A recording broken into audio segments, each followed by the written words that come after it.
Hey, back again. Right, finally, but I've got the third missing link in the chain. So, first of all, we had the Kitty Hawk helicopter, as in that.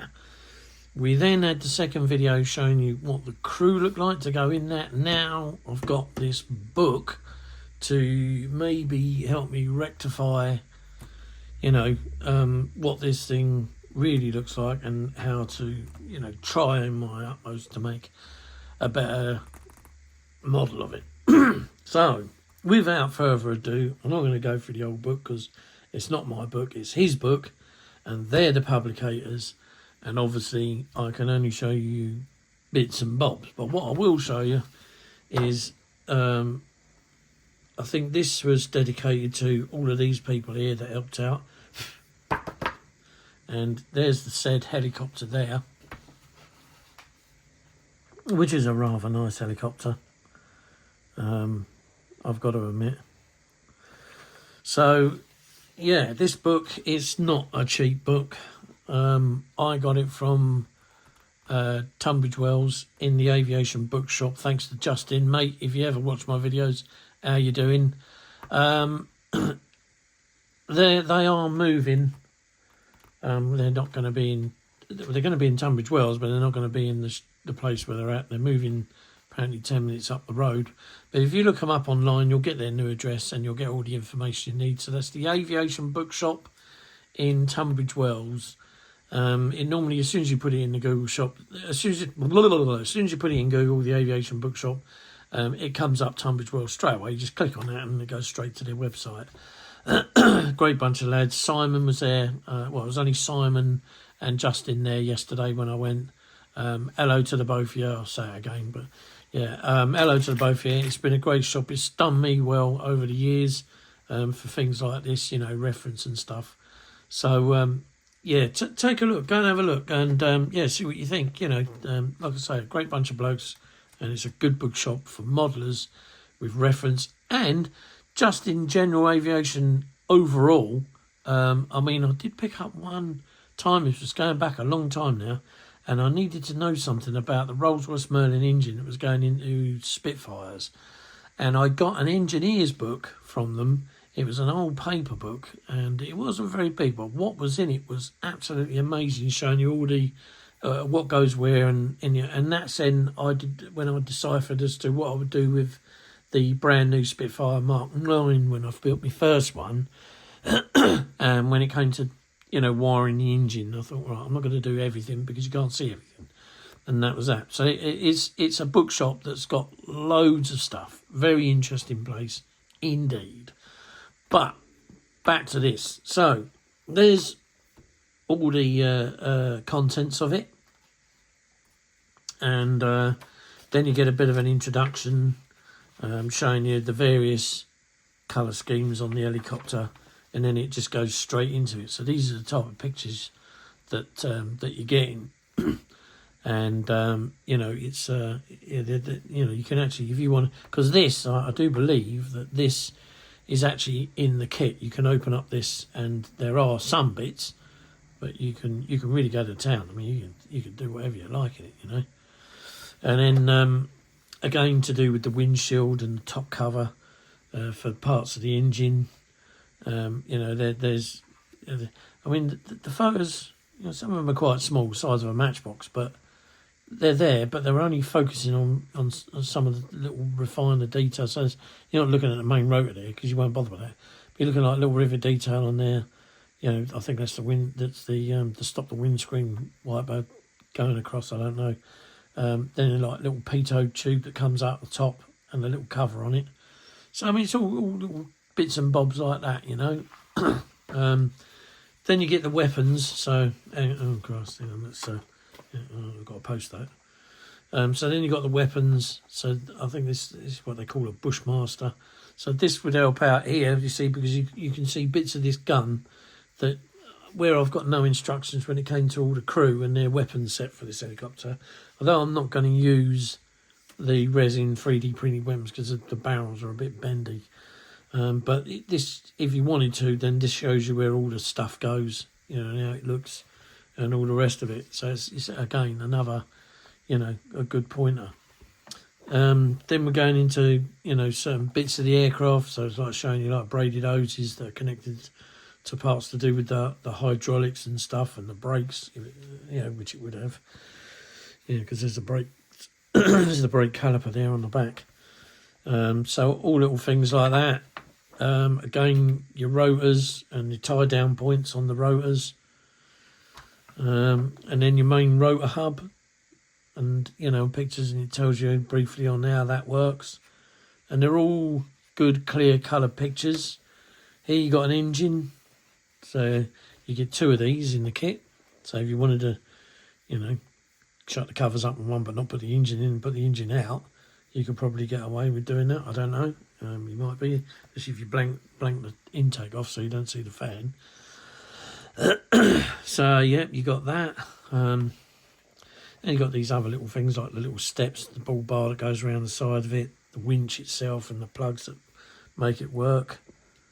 So again, you know, then this is your back end, showing you not only just rivet detail but the chaff and flare dispensers, the different variations in aerial, the lights, the slime lime strips that are on the top.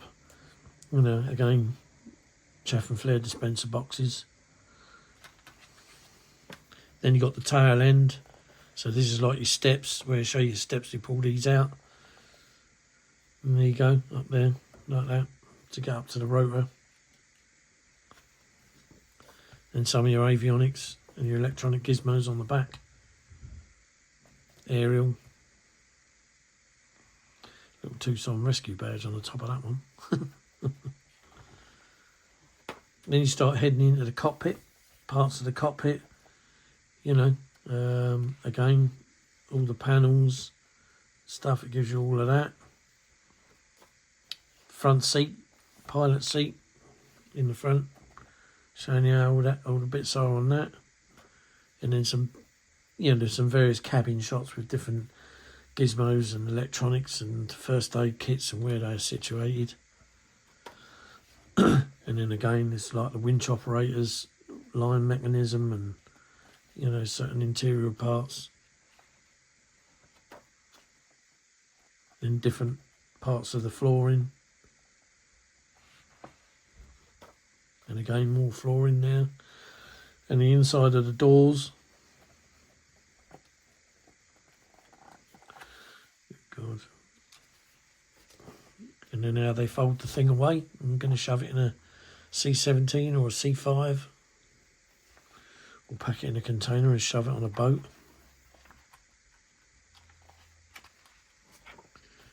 And then you've got the different uses of it. And it being used. On a different variant. Certain bits and bobs. And then all your credits on the last page.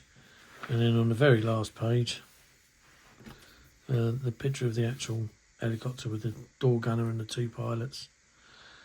So, in all, yeah, a really, really, you know, nice book full of lots of photos, lots of information.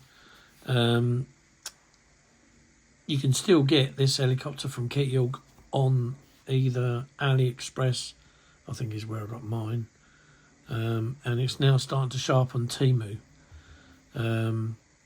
Just have to keep your eye open, because the special deals do come about. I mean, I think I paid 40 odd quid for mine, and it was free postage, and you know, what a deal. But like anything, it's a bit like eBay. When people get on there, everybody bloody starts, you know, buying, and then the price goes up. You know, a guy's got to, you know, they kind of cotton on a bit. But yeah, it's not much.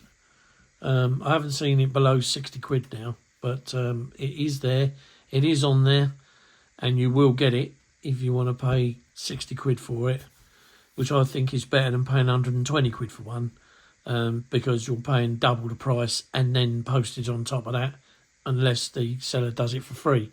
But these ones, if you shop around, you'll get it for £60.79, and some of them are doing it free post. Not very many at the moment. Others are normally charging about 23 quid for postage. So even at 84 quid, you're getting a decent helicopter, a great kit, and, you know, there you are. It takes a couple of weeks to get here. I live in the UK. I don't know about the rest of the world. I don't know where they ship from, whether it is definitely China. I have heard that sometimes they've got a big factory in Hong Kong somewhere and they ship them out of there. I do know that for the guys in the UK, sometimes if they've got it in stock in the UK warehouse, then it will ship straight from the UK. In which case you'll get it quicker than 2 weeks. But a lot of the stuff, I do believe, obviously you've got to take the word for it, it comes from China. But it's all tracked. Keep your eye on it. And, yeah, and it gets here. Anyway, that's the book on the helicopter. We've got the book, the kit, the crew. Now all I've got to do is, you know, build it. I don't think I'm going to start it this year. I think I'm going to wait till the new year and put it in as a new build for the new year, because there's no way that I'll get something, you know, as good as this done in this year. Whether it's be the first helicopter, I don't know, because obviously I've got the Meng Apache as well, and I did make a start on it. I think I even put the video up. I'm not sure, but it was I might not have done, but all I did was start gluing the cockpit together, which is all right. But anyway, it's enough. So at the moment, I've got this, the Apache, and the Mirage 2000C, but I've not got a lot of bits for that at the moment. I've just got the kit. I wanted to get the cockpit set for it, and hopefully a different set of French marking decals for a 2000C5, a -5 rather than, you know, what it is in the kit. But anyway, this is about this helicopter. I've got the book. I've shown you parts of it. Got the crew. Got the helicopter. We're a good thumbs up to go in the new year. Keep your eyes open, people. And thanks very much for taking your time to look in, and, you know, if you do the distance on the videos, thanks very much again. Anyway, give us a like and a thumbs up and a subscribe if you want to. And we'll see you soon. Chatty bye for now.